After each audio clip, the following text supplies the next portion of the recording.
Iran Israel war का असर क्या वाकई राजस्थान तक पहुंचेगा? क्या बासमती, गुआर, marble, jewellery, diesel, petrol, LPG, LNG, stone, marble समेत कारोबार पर ब्लैकआउट का खतरा मंडरा रहा है? हालांकि केंद्र सरकार ने साफ किया है कि एलपीजी, एलएनजी की कमी नहीं है। वहीं इन सेगमेंट्स के व्यापारियों का कहना है कि उन्होंने कहा कि जब ट्रंप टैरिफ से नहीं घबराए तो इससे भी फर्क नहीं पड़ेगा। भारत और राजस्थान तैयार है हर परिस्थिति से निपटने के लिए। पेश है ये रिपोर्ट।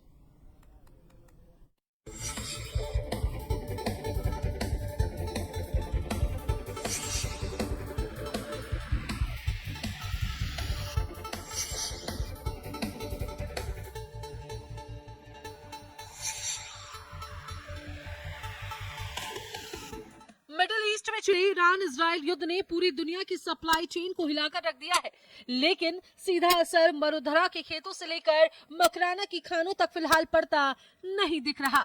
व्यापारिक संकट के कारण राजस्थान के निर्यात और आयात क्षेत्र में फिलहाल कोई चिंता नहीं है। युद्ध से प्रभावित होने वाले सेक्टर के दिग्गजों की माने तो तनाव लंबा खिंचने के बावजूद राज्य की आर्थिक स्थिति को कोई झटका नहीं लगेगा। कारण ट्रंप टैरिफ के दौरान भी कई परेशानियां आई, लेकिन उनका हल निकाल लिया गया और आखिरकार थक हार कर अमेरिका राष्ट्रपति को ही झुकना पड़ा और दोबारा टैरिफ कम करना पड़ा। बासमती चावल, गवार, गंवार गम, मार्बल, ज्वेलरी एवं जोधपुर के बलुआ पत्थर बहुत अधिक मात्रा में निर्यात होते हैं। राजस्थान एक इसका प्रमुख ज्वेलरी का एक मंडी है जो भारत के लिए एक प्रमुख है, लेकिन हमें पूर्ण विश्वास है कि भारत का किसान और व्यापारी सक्षमता के साथ एक मजबूत और इसके विकल्प निकाल लेगा और निकाल भी रहा है। और हमारी सरकार और उद्योग जगत मिलकर इस चुनौती का सामना करने के लिए बिल्कुल तैयार है। हमें पूर्ण उम्मीद है कि ये युद्ध जल्दी समाप्त हो जाएगा और हम भारत किसी प्रकार की दिक्कत नहीं आएगी।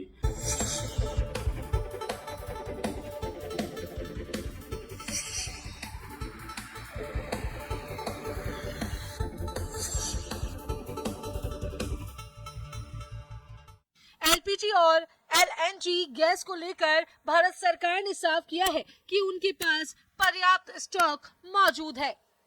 ऐसे में फिलहाल आगामी समय में इसे लेकर घबराने जैसी कोई बात नहीं। युद्ध की स्थिति के बीच प्रदेश में एलपीजी गैस की शॉर्टेज का भय होने से गैस की बुकिंग जरूर बढ़ी, लेकिन LPG distributors federation of Rajasthan के अध्यक्ष दीपक गहलोत कहते हैं कि फिलहाल ऐसा संकट नजर नहीं आ रहा। इसके लिए भारत के सामने कई ऑप्शन मौजूद हैं और सरकार ऑल्टरनेटिव प्रबंध करने में जुट गई है। एलपीजी ग्राहकों को चिंता करने की कोई जरूरत नहीं है। एक थोड़ा सा पैनिक की सिचुएशन कस्टमर्स के बीच में क्रिएट हो रही है। इस पैनिक से कोई फायदा नहीं होने वाला है, क्योंकि मुझे विश्वास है कि सरकार ऑल्टरनेटिव प्रबंध करने में जुट गई है और एलपीजी और पेट्रोल इत्यादि की शॉर्टेज नहीं आने दी जाएगी इस देश में, ऐसा मेरा विश्वास है। मेरी तो यही अपील रहेगी कि सभी से कि पैनिक नहीं करें, आवश्यकता के अनुसार अपनी गैस सिलेंडर की बुकिंग करवा दें और आपको जल्दी सिलेंडर की आपूर्ति बिल्कुल नियमानुसार और लाइन से ही मिलती रहेगी। दुनिया भर में मशहूर श्रीगंगानगर हनुमानगढ़ क्षेत्र के बासमती चावल के लिए विश्व के और भी बाजार खुले हुए हैं। यहाँ की स्थिति ग्वार गम की है, जिसका दुनिया में सबसे बड़ा उत्पादक राजस्थान है। राजस्थान के मकराना का संगमरमर और जोधपुर का बलुआ पत्थर के लिए यूरोप और साउथ ईस्ट एशिया के इसके विकल्प हो सकते हैं। हालांकि पूरे भारत में रंगीन रत्नों और जेम्स ज्वेलरी की सबसे बड़ी मंडी जयपुर पर इसका असर जरूर देखने को मिल सकता है। सोना चांदी के भाव और ज्वेलरी बाजार ट्रंप के इस बार शासन में आते ही उनकी नीतियों से उतार चढ़ाव झेल रहा है, लेकिन रत्नों का सबसे बड़ा माल दुनिया भर में एक्सपोर्ट होता है, जिसकी भरपाई भी बड़ी बात नहीं। इस लड़ाई से व्यापार में चांदी के सोने के खूब भाव बढ़ गए हैं। शादी ब्याहों में काफ़ी परचेजिंग करने में रुकावटें आ रही है, तो सब लोगों का ध्यान उधर ही है।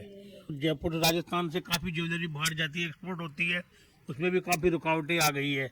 तो सबके नज़र यही है कि लड़ाई थम जावे, शांति हो जावे। राजस्थान से स्टोन, जयपुर से काफ़ी स्टोन वापस जाते हैं, तो इस वक्त बेचना भी कम पड़ रहा है, क्योंकि वहाँ पे ट्रंप साहब ने काफ़ी टैक्सेज लगा दिए हैं, इसलिए आप बेचने के अंदर काफ़ी तकलीफ हो रही है।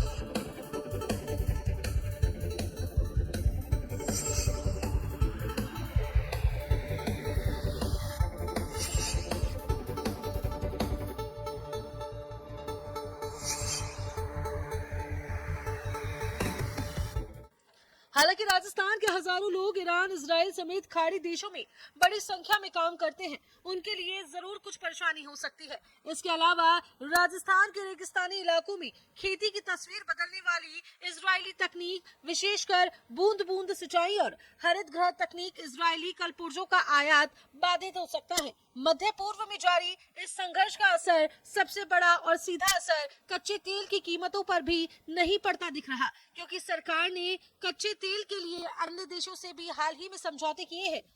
राजस्थान के व्यापारियों को केवल एक क्षेत्र पर निर्भर रहने के बजाय दक्षिण पूर्वी एशिया और यूरोप जैसे वैकल्पिक बाजारों की ओर रुख करना चाहिए। हालांकि आने वाले कुछ समय के लिए बाजार में अस्थिरता और उतार चढ़ाव बन सकता है, लेकिन सही समय पर उठाए गए कदम नुकसान को कम कर सकते हैं। जन टीवी के लिए जयपुर से सुदर्शन सिंह शेखावत की रिपोर्ट।